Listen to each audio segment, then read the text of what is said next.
This month's episode of Paranormal Heart is brought to you by Nodakian Studios. If you're looking for a beautiful piece of stoneware pottery, check out Nodakian Studios at etsy.com/shop/Nodakian Studios. And also check her out on Facebook at facebook.com/Nodakian Studios, where you can see updates on where she's going to be, as well as giveaways. Go check it out.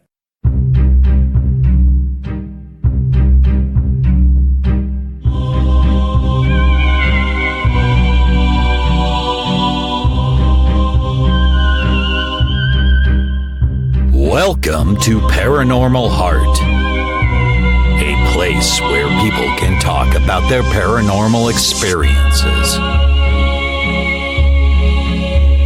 With your host, Kat Ward.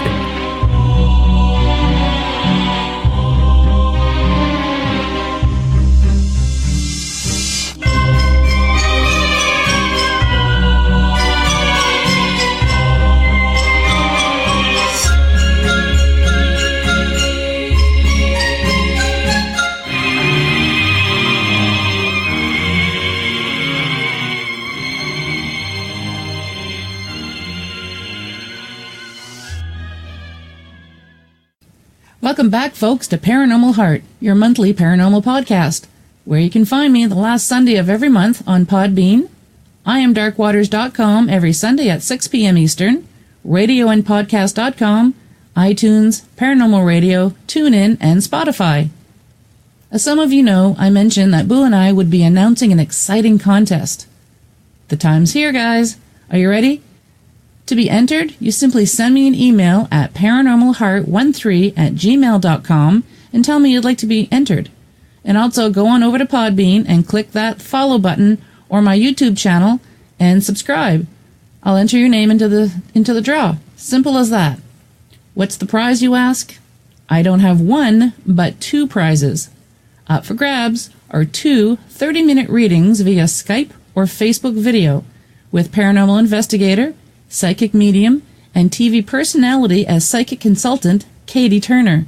You don't want to miss your chance, folks. Good luck to everyone. And the contest will be open for about a month.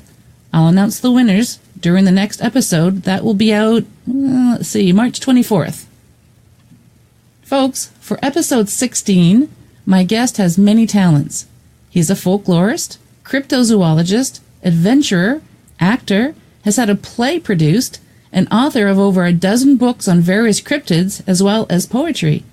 And he's a podcaster. I think my favorite show of his would be co-host of Inside the Goblin Universe.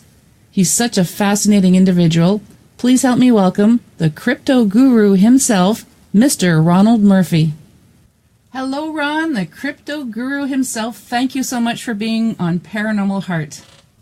Hey, I'm excited to be here. We've spoken a few times via the internet, through typing and stuff. Mm-hmm. But this is the very first time we've ever hearing each other's voices at the same time. I know, it's amazing. I feel like I've known you because I've listened to you on, of course, Dave Scott's Spaced Out Radio, and hear you, on your podcasts and everything. So I've, of course, know your voice, and but it's really great that we actually get to speak. Yeah, it is kind of cool because I think we've been friends now for about a year and a half or 2 years. So we've been following each other. Yeah. But this is the first time we're in that kind of, electronic living room together. I like that electronic living room. That's awesome. Okay, well, this is Valentine's month. Valentine's Day is coming on. But since it's a monthly podcast at the end of the month, I thought I'd have a little, Valentine's special. And since you are the crypto guru himself, I thought whatever cryptozoological creature you know of that has something to do with the heart. Well, I think they're all near and dear to our heart, Kat, if you know what I'm talking about. I know what you're talking about. But I think whenever I think of things that go bump in the night or things that lurk in the darkness, whenever you talk about the heart, the first kind of creature that instantly pops into mind is the vampire, because, same here. Whenever you want to take one of these creatures out, one of the best ways to do it is a stake right through the heart. So I think in the spirit of Valentine's Day, we should begin this discussion with the vampire. Does that sound okay for you? Sounds great. All right, great. I guess it's about 2 years ago now. I wrote a book entitled On Vampires as part of my On series. And, I've always been interested in vampires. And, I was really struck to see how long, especially in America, the belief in the vampire continued, to think that these are real things stalking the night, especially in New England of all places, not very far from Boston, which was, a huge educational center. We find people still disinterring bodies as late as 1892, which I find so incredibly, both exciting and revolting to think that people were still carrying on these kind of folk memories. Mm-hmm. But keep in mind, my great-grandmother was born in 1890.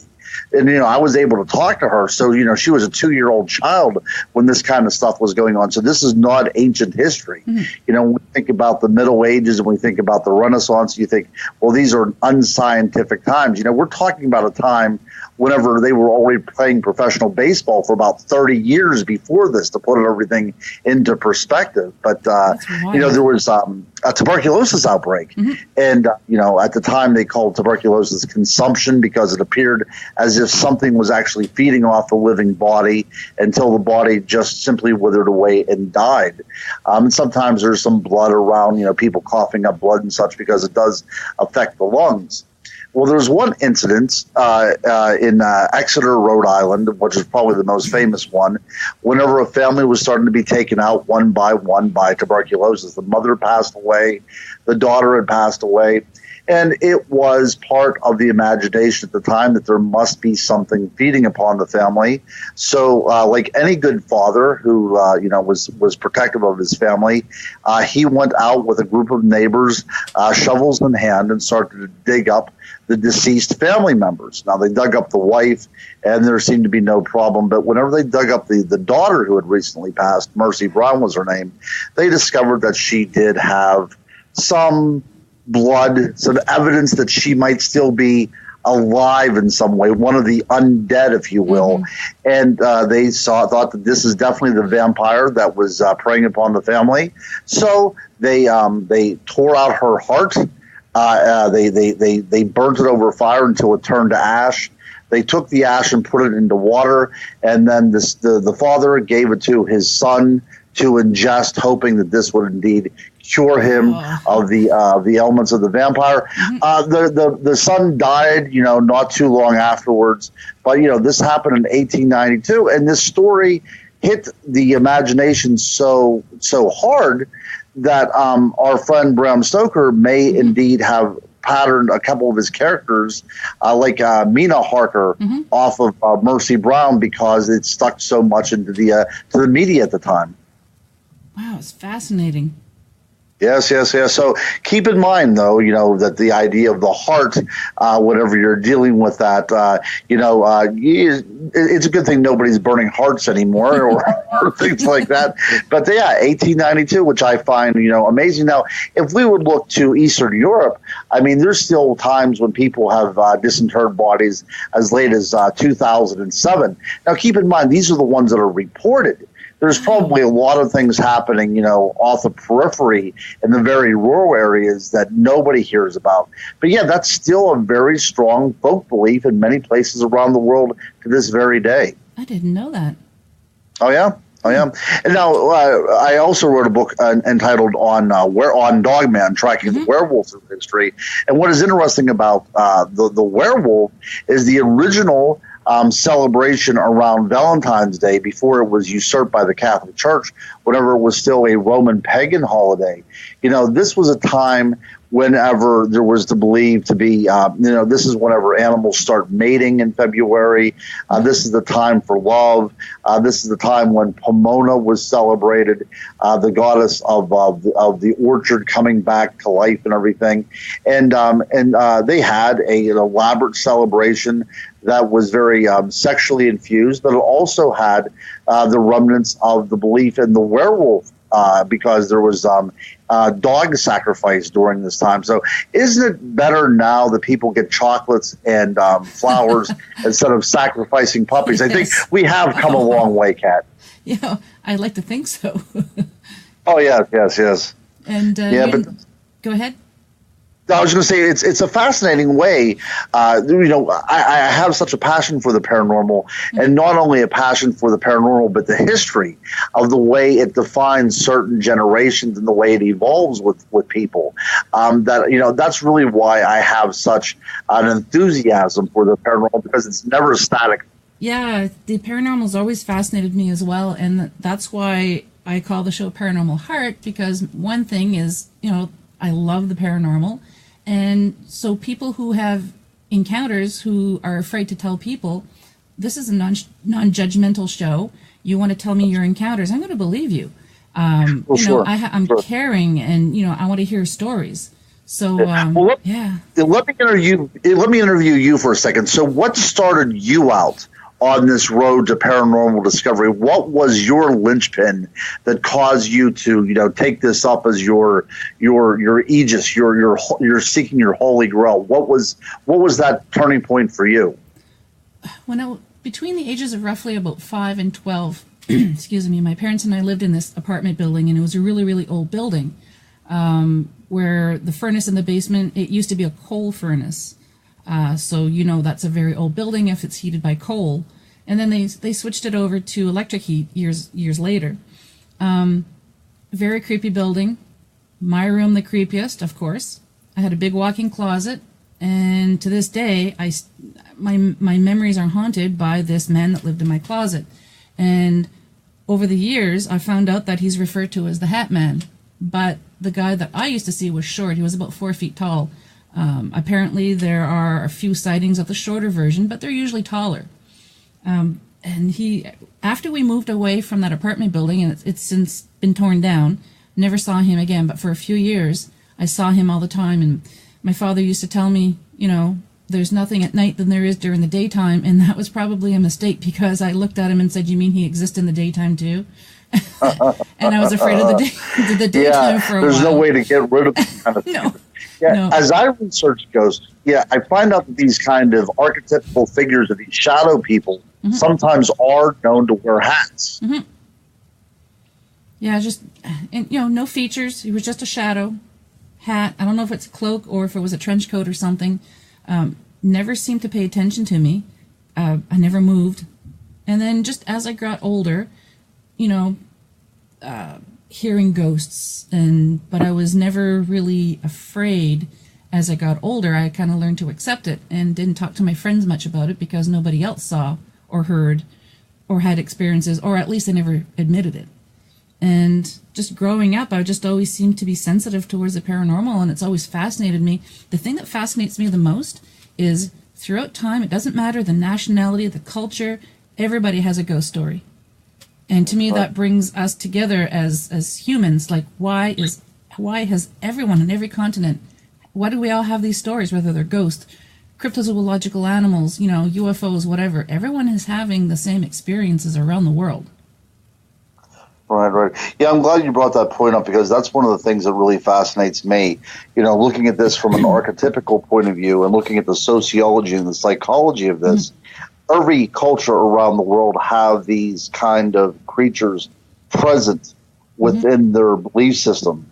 And it's really interesting to try to get to the bottom of this, to see, where this all begins. And that's why I'm in it. There's no longer a stigma attached to this anymore, is there? I mean, people can come up and talk to people about this kind of stuff. Now, I just signed a contract with Darla Tours. It's a travel company, and you can see them at darlatours.net. And I'm going to start hosting certain cruises and certain. Nice. Yes, it's going to be fun. We have one already going to be booked in 2020 to Bermuda, so we'll be able to talk about underwater UFOs, sea creatures, mermaids on the way to Bermuda.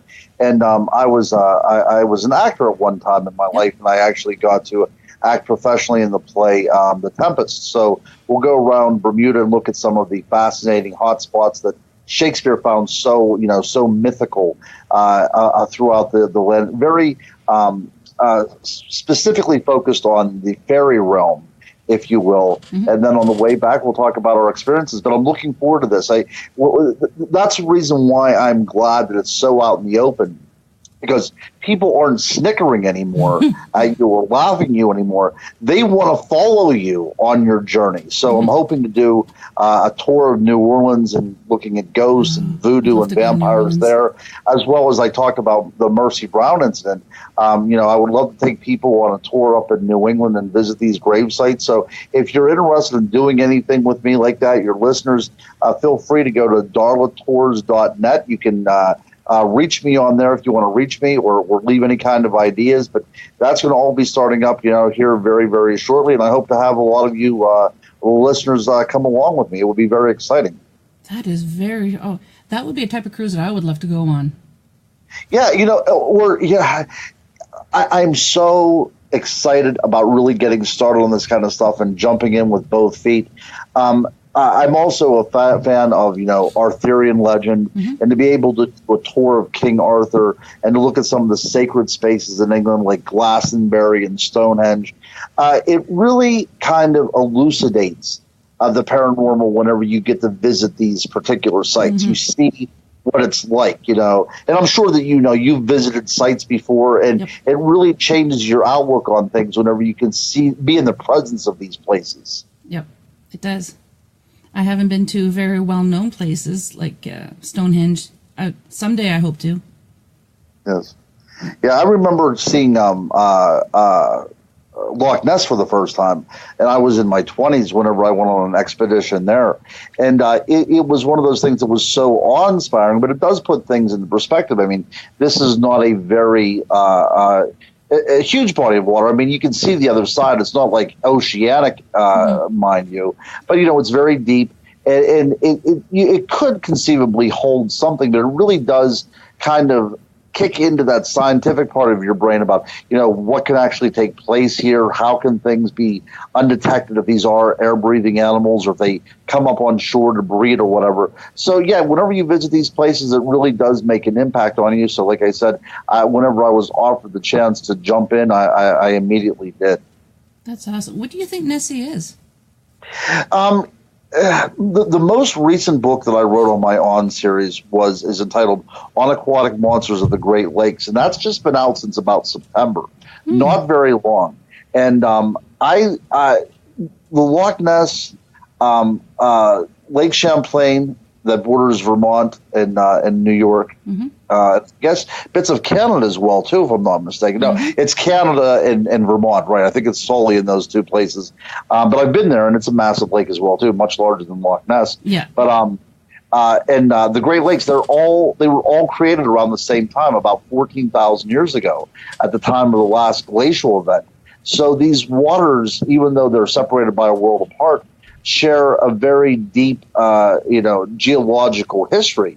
And it's interesting to think that the same type of animals are seen in these same type of lakes, which, leads me to believe that is it possible that at the end of the last glacial period, there were still, plesiosaurs active around the shallow coast of the United States and Europe.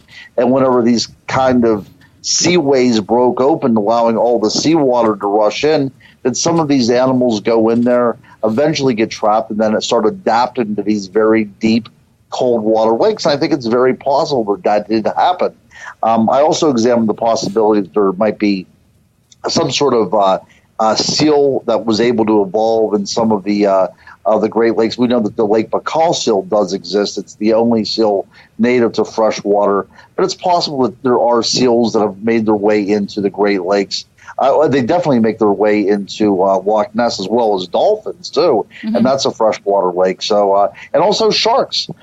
Sharks have made their way into Loch Ness, and there has been a report in the shark database that there was an attack on a small boy in Lake Michigan, of all places, by a shark in 1955. So strange things are going on all over the world. Yeah, Lake Champlain is, I believe it borders Quebec and Vermont. Yeah, that's exactly right. Thank you. Yeah, because I was up late last night, and then my geography, even though it's about 3:00 in the afternoon where I'm at right now, I'm still a little muddled yet. So I thank you for looking that up for me. No worries. Yeah, I didn't know that about the shark.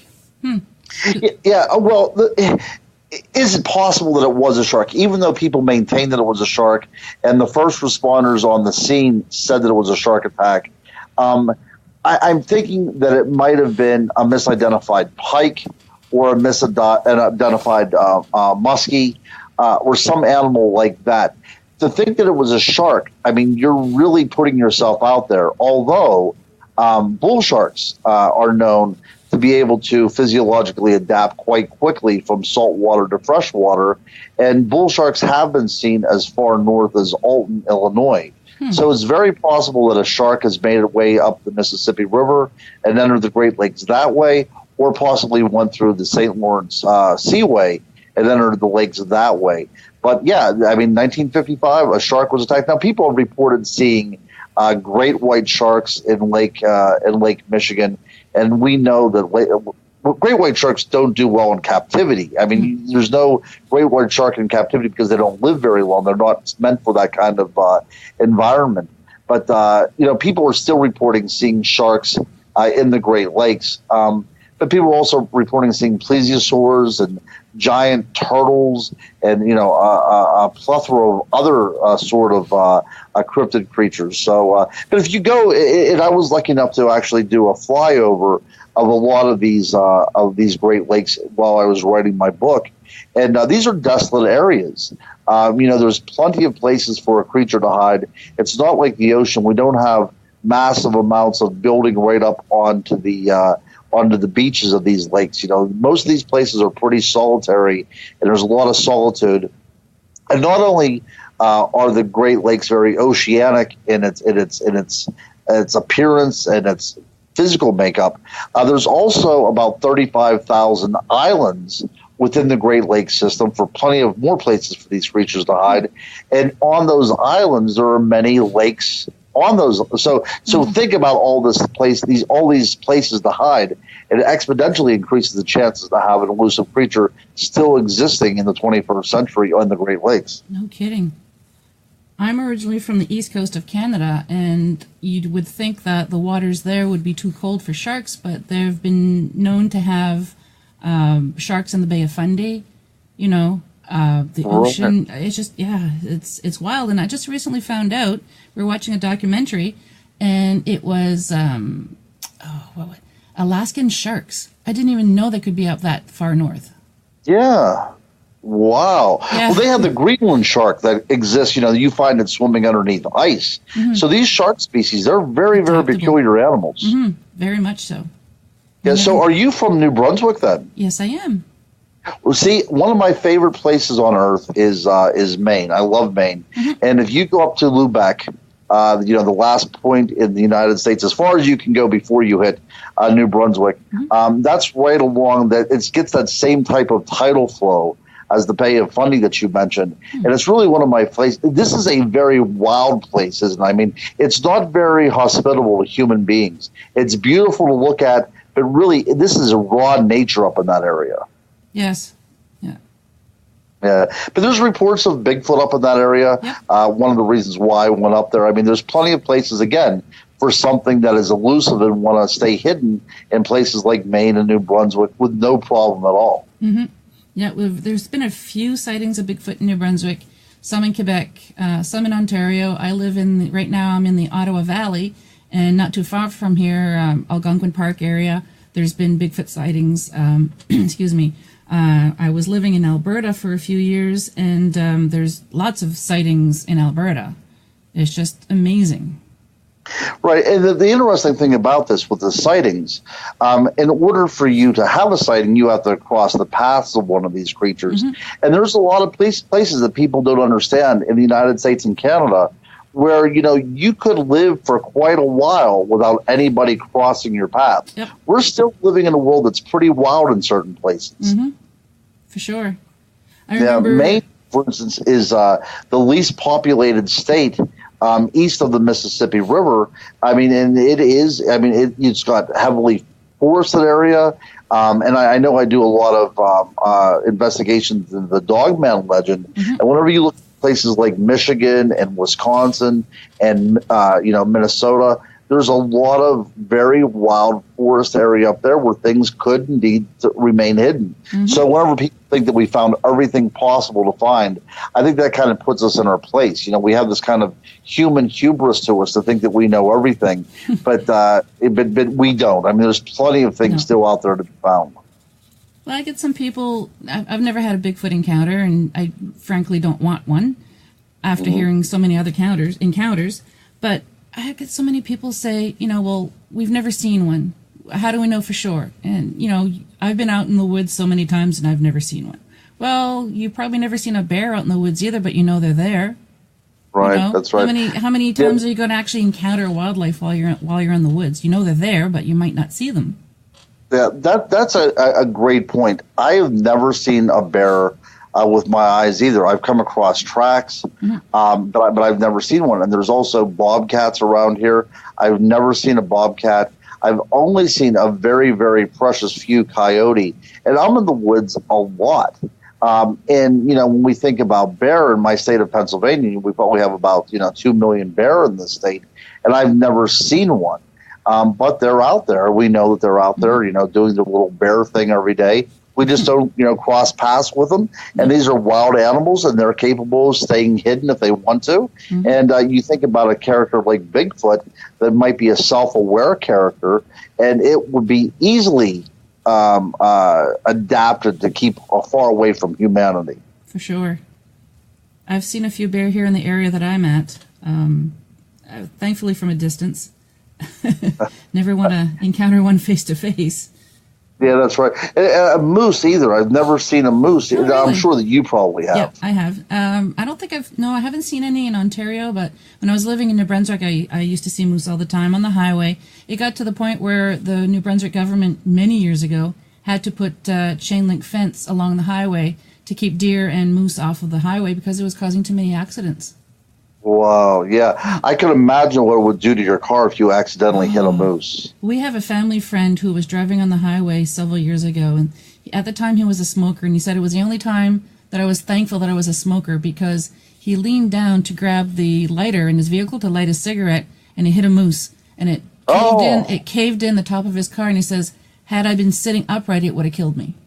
Oh, my goodness, yeah. And he said that was a small one. It wasn't a full-grown. Oh, my goodness. Well, speaking of Loch Ness, I remember that I rented a car one time out of Inverness in order to get to Loch Ness, and I was rounding a corner at what I thought was a safe speed, and as soon as I cleared the corner, there was a herd of Highland cattle in front of me. Now, luckily, I was able to hit the brake in time, but there are animals out there that I would not want to be anywhere near my car. Nope. So this little kind of brush with megafauna kind of leaves me a little bit leery about driving certain places. Mm-hmm.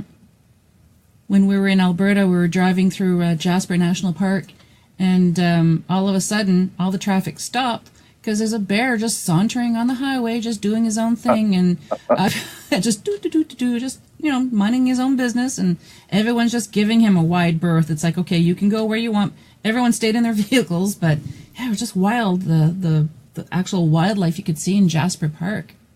That's right. That's right. And to think about that, now we have to cover across the United States, and Canada, and then talk about places like Australia and Europe. They have their native fauna, but they also are capable of harboring secrets as well. And then when we look at all the various stories from, the native tongues and the native languages from all around the world, they always hint at these kind of creatures that are, living in the shadows, right in the periphery of civilization. And, these are the kind of things that we call cryptids that they know exist, that are out there, but we simply have not identified them by scientific names, so they go as mysterious animals and all that stuff. But I think it's fascinating. I mean, look at what's going on in places like Indonesia, where these little hairy hominids are being cited all the time by very reliable witnesses. Yeah, the world still has a lot of treasures to open up to us. It sure does. A few years ago, I was reading an article, I think it was in Vietnam. They thought this particular animal was extinct, but it kind of looked like a little striped deer, but it was a saber-tooth. Yes. And I they know saw what it coming you're out. talking They saw it coming out of the jungle, and they thought it had been extinct for how long? So yeah, you just never know what's out there. You never do, and that's the thing is that we're talking about these antelope and things, but there are sometimes very large species of deer being discovered as well. But the fascinating thing is, all these animals were known to the locals, and it was we in the West that didn't believe them because we thought they were just being superstitious. But these things were known by the locals and kind of led us in that direction. But we did not believe them because we're not the type to take, any kind of evidence from people that we deem a little bit less scientific or less educated than we are. Mm-hmm. For sure. Yeah, I just find it fascinating that, way back in the day where, because we're now finding out that various nationalities and cultures have pretty much the same cryptids or same ghosts. And back then, no one was able to communicate. They didn't even know about each other. So how is it that they're having the same encounters, the same creatures? That's right. With the same habits as well, too. That's the other thing. If we are dealing with something that is just part of the intellectual imagination of the human race, then you might have some similarities, but we're getting very deep into almost biological habits and traits of a flesh and blood animal. The way these things operate, to nuances, the way they feed, the way they move. It's the same if you go to Australia, to Africa, to the Middle East. When we're talking about these bipedal hairy hominids, they're basically all the same. They follow the same general rule. And that to me is very fascinating because we're crossing time and space and nobody's talking to each other. But here we have the same animal performing the same way across time and across continents. Indeed. It's so fascinating. I don't know how people can't find this interesting. Yeah, I think that they do, and I think that because there's so many books out there right now, and ghost hunting is still, that's still the rock star of the paranormal world. I do a lot of conferences, and people are always flocking to the people that go out and look for ghosts. Those are the premier entertainment whenever it comes to conferences. But I always have in my heart this desire to think about what's lurking there in the woods. That's always been my thing.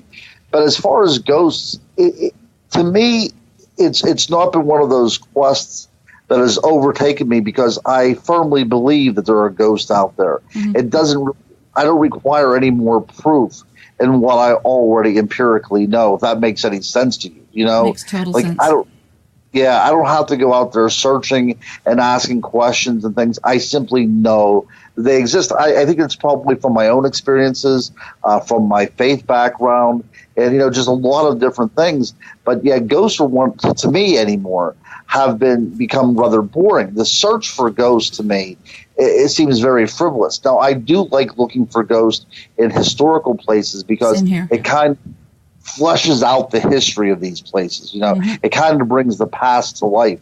But I'm not going to go out there and spend all night talking into a box hoping that something answers me, because I know for a fact that, these bodies that we have are simply vessels for a soul that we really cannot wrap our minds around. We are contained pure energy.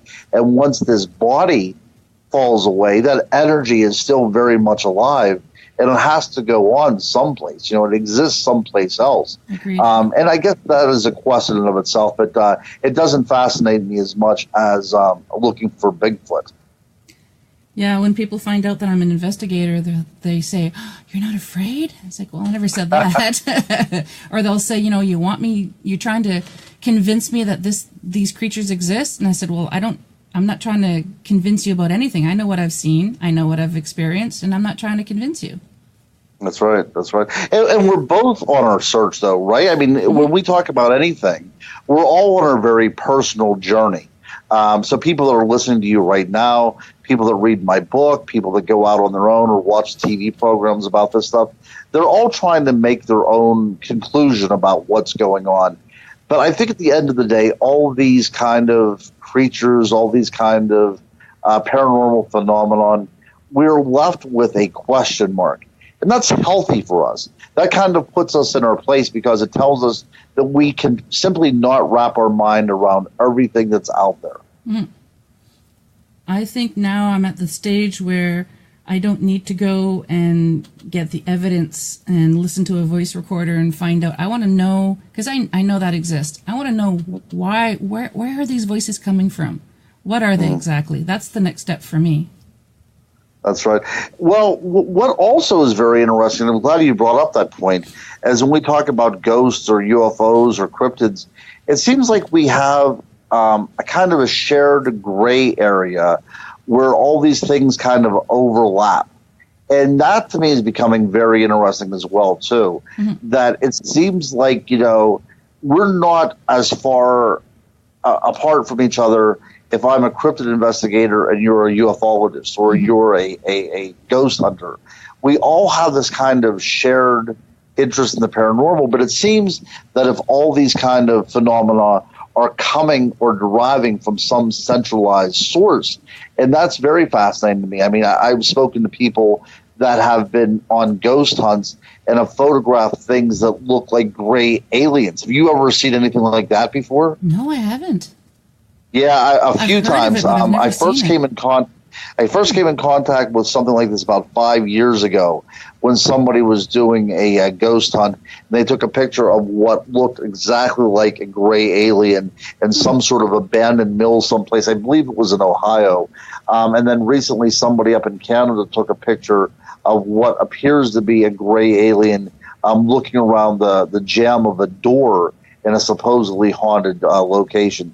So a lot of people throw that kind of evidence out, but when we talk about, UFOs and the idea of abductions, these aliens kind of seeping through walls, they do have a very kind of ghostly quality to them at times, and we might simply be projecting our technological world onto something that is more spirit than extraterrestrial.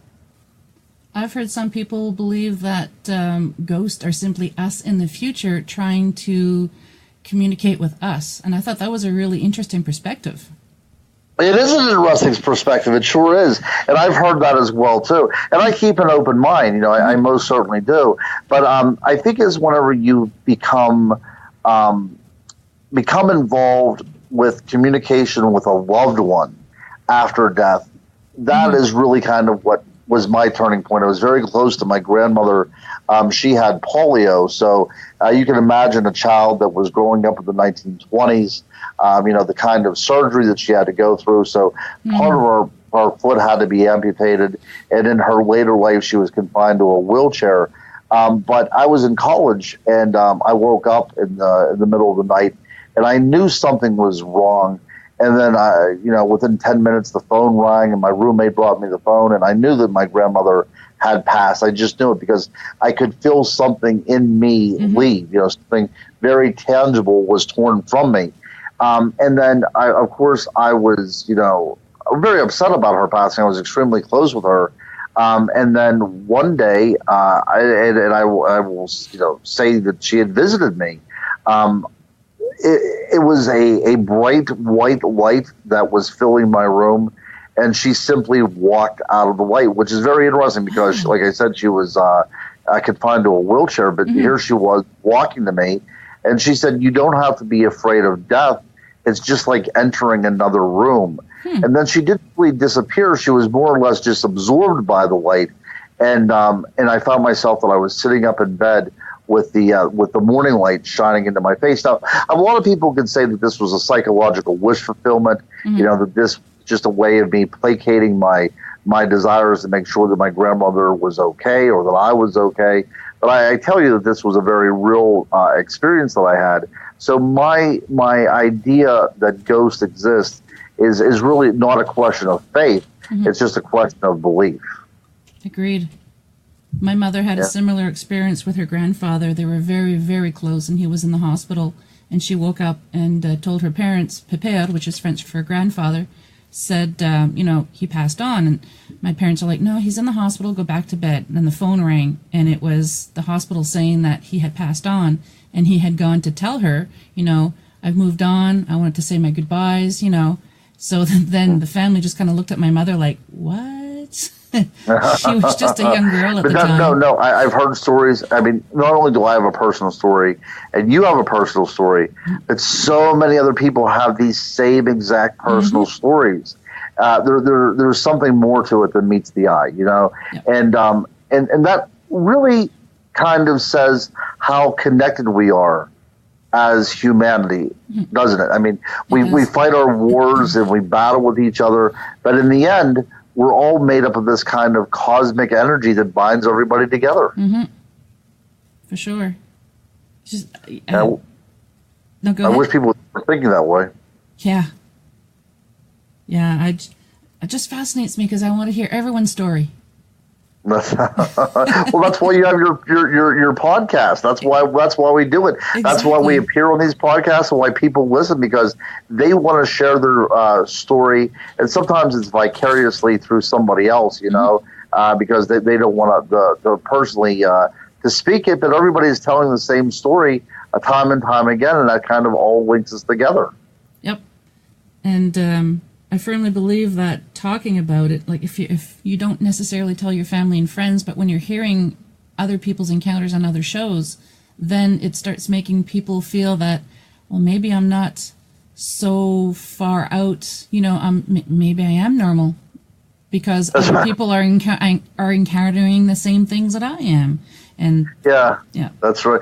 That's actually a good point. I think that if you don't have some sort of paranormal experience nowadays, you're not the normal one. It seems like everybody now is having some sort of paranormal experience, whether it's an awakening or these kind of things are just becoming more and more prevalent or what have you. Mm-hmm. Maybe we as humanity are now ready for this stuff, and maybe that's why it's becoming more acceptable. I don't know. Maybe. But it seems like you're more in the norm if you've had an experience than if you haven't. Mm-hmm. I love it when people say, I don't believe in this, I've had no experiences, and then you tell them what you do, and then they're like, well, there was this one time. Aha, see, I knew it. I'm sure that's happened to you as well. Oh, it is funny, and I've said this story before. Inevitably, whenever you do a conference, there's a very burly man, probably has a beard, probably wearing camouflage, maybe some facial tattoos. It's different wherever you go to. But he'll walk up to your table and look at your books and look what you have, and he'll say, "You don't believe in this crap, do you?" And then you say, "Yeah, I do." And he kind of laughs and walks away. And then like 10 minutes later, he comes back and he goes, "I have a story for you." And there's tears in his eyes. They're looking for somebody to hear their confession. It's very close to being a priest. They want somebody that's going to accept them for who they are, exactly, and listen to their story. And I have really kind of fleshed out my idea of what the paranormal is by listening to these people. Whenever you're talking about Bigfoot, it's not an encounter with something like a bear or some sort of physical creature. This is a systemic, very individual, personal encounter with something that changes with anybody that witnesses this. It's different for everybody else. And, it's really showing that, not only is this a part of who we are as humanity, embroidered into the very DNA of who we are as humans, but it's also something that exists outside of us as well. I deal a lot with the idea of the collective unconscious and the whole idea of Carl Jung, that we're all interconnected by this, shared experiences. And I do believe that as well, too, that these things are part of us and they're also existing outside of us as well. My goal is for the show, because we all know in this world, the paranormal world, when people have had encounters and they don't tell anybody about it, that can eat them up inside. So when they can come forward and actually talk about it, they feel so much better afterwards, and it's almost like, thank you for listening. Right. But it's only been like the last maybe 15 years that you could actually tell your story. Even whenever Ghost Hunters came out, that was kind of like the pivotal point where this stuff became more acceptable. Mm-hmm. But if you can remember the first several years, this was still kind of a mockumentary. People were still making fun of this kind of thing. But it's only been about 15 years that you could actually walk down the street and tell somebody your paranormal story.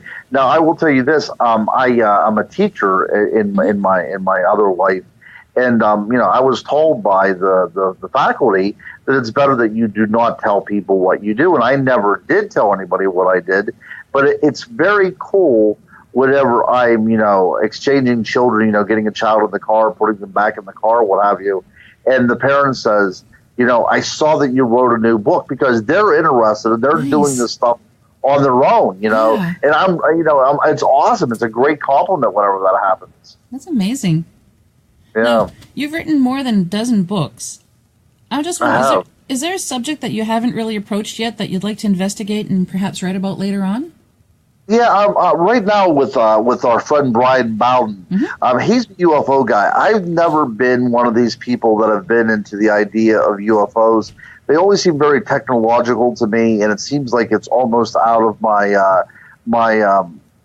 reference, my framework of reference. But I've always been fascinated with the idea of possibility of an ancient civilization interacting with early North Americans, especially with the mound building culture. So right now we're trying to, hammer out the details of a book that would explore the possible connection between either an extraterrestrial or an advanced civilization coming in contact with the mound building cultures of the woodland Indians of North America. Interesting. Yeah, I've always had a fascination with the idea of like Atlantis and where these people might have come from, and ancient astronauts theories ever since I first read von Däniken whenever I was in grade school. That's always fascinated me. So yeah, I want to keep an open mind, and I visit a lot of different places where I'm left with evidence that I cannot completely explain. Why there were these great mounds, and the idea of giants being found within these mounds and then being whisked away by the Smithsonian Museum, which happened a lot throughout the late 1800s into the early 1900s. Not far from where I live right now, really? There was a mount that was excavated in about 1890, and there was it was front page in the paper that there was a giant skeleton unearthed, and then it disappears. Wonder where they brought it. Well, the idea is the Smithsonian comes in and takes away all the evidence, and then kind of leaves behind a propaganda of misinformation. To kind of So, but yeah, places down south. I mean, this was very prevalent. Now the problem is a lot of the naysayers and a lot of the critics will say, this is the time of P.T. Barnum. This is the time of yellow journalism. This is the time whenever you're trying to sell papers. So a lot of these things were faked. But from my research, I'm finding a lot of these papers showing up in very small towns where everybody knows everybody else. So it's hard to fake in a very small town. And they would unearth a skeleton. It was found on, Mr. Brown's farm. Everybody had a point of reference who this person was. Then the next day that the bones were taken to, a university, or somebody from a nearby university came, and then they contacted the Smithsonian because they have no idea what they're looking for. And then by the time the Smithsonian arrives, in the paper the night before, there was this great hoopla about the Smithsonian arriving. And the next day after the Smithsonian arrives, there's nothing more reported in the papers, as if there is a calculated media shutdown after this event. Wow. Almost like what people refer to as Men in Black when they just hush you up. Yeah, that's the thing. And there might have been Men in Black operating since, the very beginning. They kind of hush it up. Now, from a researcher, I'm trying to figure out why they would hush up the discovery of giants. And I guess there's a few causes of this. The idea of manifest destiny and the idea of genocide against a a race like, the Native Americans is a lot more difficult to justify if you prove that they were actually an advanced culture. It's easy to go in there with and say that you're superior to these people in every way. You're superior civilization taking over one that's, a little bit out of the Stone Age. But if you could find this link, this corroboration between an advanced civilization and the Native Americans, well, then the idea of manifest destiny becomes, homicidal genocide. That's a lot more difficult to clear up in history books. So, and also the idea of Darwinism comes into play. Could you imagine if we are looking at the remnants of an advanced civilization that had its roots in America 50,000, 60,000 years ago, where, that would upset all ideas of evolution? Yep. That would be another reason why to keep this kind of stuff quiet as well. Like when science talks about the missing link, I don't believe that there's one link. There's a lot of different things that would link us that we just don't know about yet. It's not just one. Oh, absolutely. That's right. That Homo florensis, the Hobbit, that this little creature, one of my favorite little missing links, I guess you will. This is this is nature experimenting with certain forms to see where they will go. But I think that if you would go back in time, we have been anatomically modern humans for about 200,000 years. But I think if you would go back to 200,000 years, you were probably dealing with, a race of Denisovans, which were able to interbreed with us, so very close to us. You also would have the Neanderthal that were able to interbreed with us. We know this for a fact. And I think you probably had, maybe 3 or 4 types of very small humanoids that nature was playing around with as well, too. And then you probably had a few giant races as well, whether it was a remnant population of the Gigantopithecus black eye, or if it was possible that there was still other races of giants that heretofore is undiscovered on the fossil record. But I think that if you would go back in time, it was probably much closer to the Lord of the Rings, thinking about all these kind of different species that were wandering around than we could ever possibly imagine. Yeah, and we don't even know that they ever existed. That's right. That's right. That's right. So fascinating. You are such a fascinating individual, my friend. Oh, no, look, we share this same kind of thing, and I like this approach that you have. It's very conversational. It is like we're, sitting at a bar someplace and just talking over drinks. I like this very much. Thank you. And I think that it's this kind of ease that in which we approach the subject, both you and I, really allows people to be drawn in and share their own experience as well. So after this airs, I hope that there's enough people that will comment on it, because as researchers, we feed off of other people's stories. So please go ahead and share with us. Yes. Yeah, I don't get enough feedback. I don't, it still is a relatively new show. It's monthly, and this will be episode 16.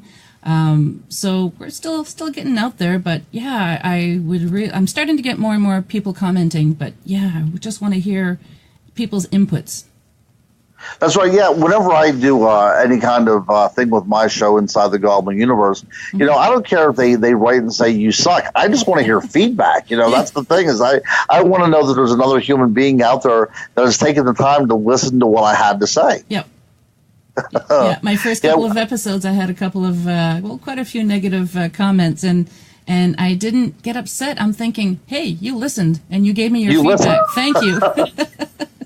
Yeah, the thing about the internet, though, and the idea of avatars now, there are a lot of trolls out there that simply want to ruin somebody's day. These are the people that park in handicapped spots, and these are the people that will cut in front of you in line.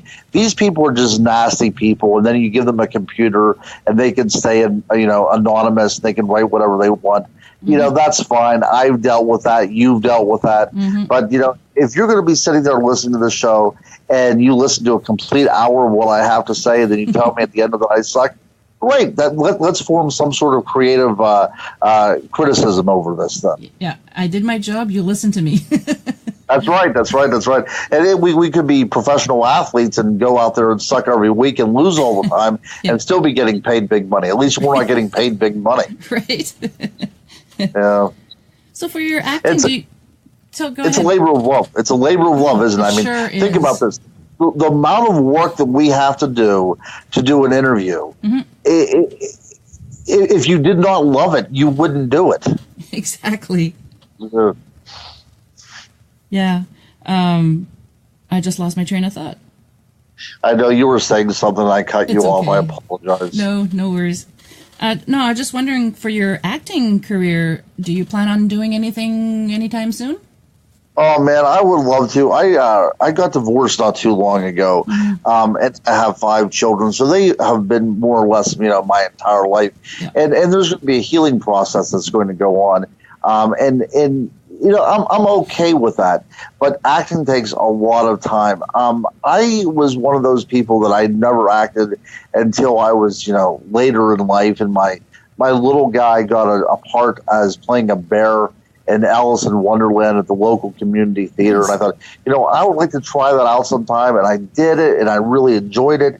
And then I started to try out professionally. And then I started to end up getting actually some parts, which I was, really flabbergasted by and really blessed to have as well, too. But acting and creativity is really something that I need in my life. But it is time consuming. I've done a couple of TV series in America, and I've done a couple of movies just as an extra in the movie. But that takes hours upon hours. And the one movie that I had played in was with Jake Gyllenhaal in Southpaw. If anybody has seen that, it's a boxing movie. And I was on the set for 2 weeks. And a lot of the days went 14, 18 hours to get about 10 seconds of footage. Yeah. So this is not an easy life for anybody. I love acting. I would much prefer the stage to anything else because it's immediate. You're there and you're gone. You don't have to worry about takes and everything. I prefer the stage over anything else. But hopefully before long, I will be able to get my feet back out there onto the stage because I really do adore it. Have you ever done anything like that there, Kat? No, I haven't. I kind of like to try it sometime. It would be neat to try, just to say that I did it. Yeah, just to say you did it, that's absolutely the case. And I did, and I really did enjoy it very much. There's just something about creation, the idea of expressing yourself, that, we talk about this idea of the interconnectivity of humanity. And that's another hallmark of who we are as humans, the need to create and express themselves in various ways, whether it's cave paintings or whether it's, Shakespearean literature. We're all trying to express ourselves in some way. And, I'm a people person. I still am. I really have a love for the human race and all of its, how horrible that we can be at times. We're still a very, very beautiful species, and I do have high hopes for us. I agree. We are a fascinating species. Yes, we are. Yes, we are. Well, we're almost at the end, my friend. I know. Time completely flew by. I could not think of a more enjoyable way to spend an hour than with you. Thank you. This was so laid back, like you said, like we're just having a beer, just having a chat. That's right. That's right. Like a little nasally today too, and that didn't affect me very much. I apologize that I didn't have more range within my voice, and I might have been coming off a little monotone. But just the last remnants of a cold, and but yeah, I think everything worked out quite well today. Yeah. No, you were great. Before we end it, why don't you tell my listeners where you can be found and what your future projects are, if you have any? Well, that's great. Yeah, you can go to Amazon.com and you can find all of my books on there. Now, I mainly write on the paranormal, but I have 2 collections of poetry published as well that have nothing to do with the paranormal. And I have a couple novels published as well, but they do involve the paranormal. But if you want to see my non-paranormal side, you can look into my poetry. But yeah, I have, a good many books out there. And I will have my newest book on fairies, hopefully published sometime within the month of March. I'm keeping my fingers crossed. That's really close. And then, of course, you can go to to darlatours.net to look at any of the cruise and other travel destinations that I'll be hosting within the upcoming year. And you can visit me at ronaldmurphyjr.com, which is my website, and you can check out anything that I have there as well too. And you can like me on Facebook, or heavens forbid, come on over and just friend me on Facebook. Look up Ronald Murphy. I would love to be your friend, and we can chat on Facebook as well too. And my good buddy Brian Bowden and I, we host a monthly episode of a program called Inside the Goblin Universe, Great show. Which can be seen.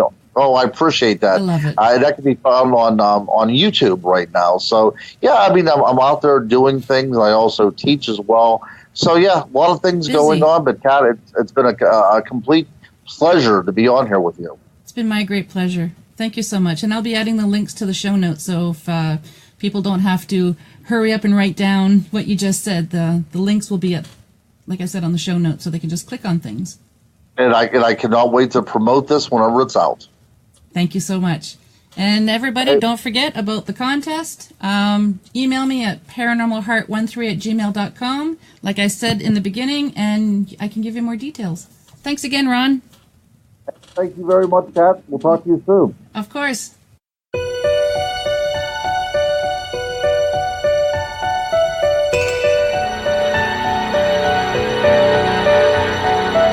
Well, we've made it to the end of another episode. Thanks so much for listening. Until next time, take care of each other. And if you'd like to be on the show or have questions or comments, just drop me an email, paranormalheart13@gmail.com.